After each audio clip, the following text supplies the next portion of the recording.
Turkey's top diplomat said on Friday that Ankara had closed its port and airspace to the Israeli ships and planes, with a diplomatic source telling the Millennium the ban applied to the official flights. Ties between the Turkey and the Israel have been shattered by the Israel's war against Hamas in the Gaza, with Ankara accusing the Israel of committing genocide in the tiny Palestinian territory, a term roundly rejected by the Israel. Also, this is the term that is rejected by the Israel and suspending all the trade ties in the May last year between the two countries. We also have closed our ports to the Israeli ships. We do not allow the Turkish ship to go to the Israeli port. We do not allow the container ships carrying the weapons and ammunition to Israel to enter our ports, nor do we allow their aircraft to enter our airspace, the foreign minister, that is Hakan Fidan, told the lawmakers in a televised address. Also, Millennium sources asked for clarification about the minister's remark. A Turkish diplomatic source said that its airspace was closed to all the aircraft carrying the weapons, that to the Israel and to the Israel's official flights. It was not immediately clear when the airspace restrictions were put into place.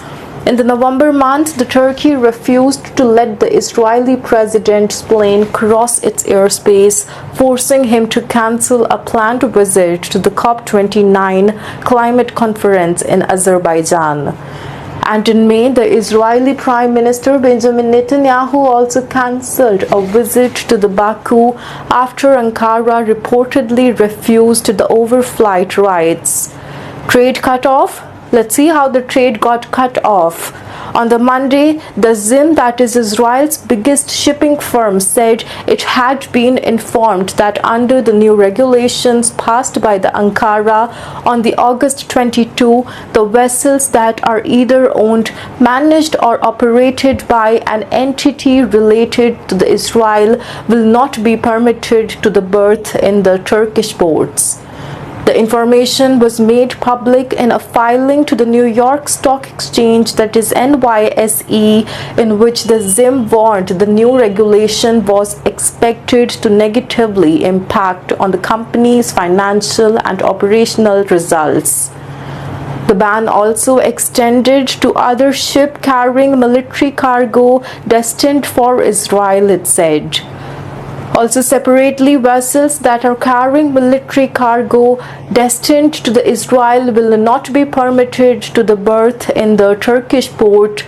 Also, in addition to that, the Turkish flagged vessels will be prohibited from berthing in the Israeli ports. Fidan's remark was the first public acknowledgement of the ban. No other country has cut off trade with Israel, he told the Turkish lawmakers at an emergency session on the Gaza crisis. The Turkish officials have repeatedly insisted that all trade ties with Israel have been cut, vowing that would be no normalization as long as the Gaza war continues. But some Turkish opposition figures have accused Ankara of allowing trade to continue, notably by allowing the oil shipments from Azerbaijan to pass through the BTC, that is the Baku-Tbilisi-Ceyhan pipeline, through that of the Turkey, that claims dismissed by the Turkey's energy ministry as completely unfounded. Although Azerbaijan has long-term one of the Israel's main oil supplier, data published on its state custom website this year no longer showed Israel as one of the countries that purchase oil from Baku, Israel, Haaretz newspaper reported earlier this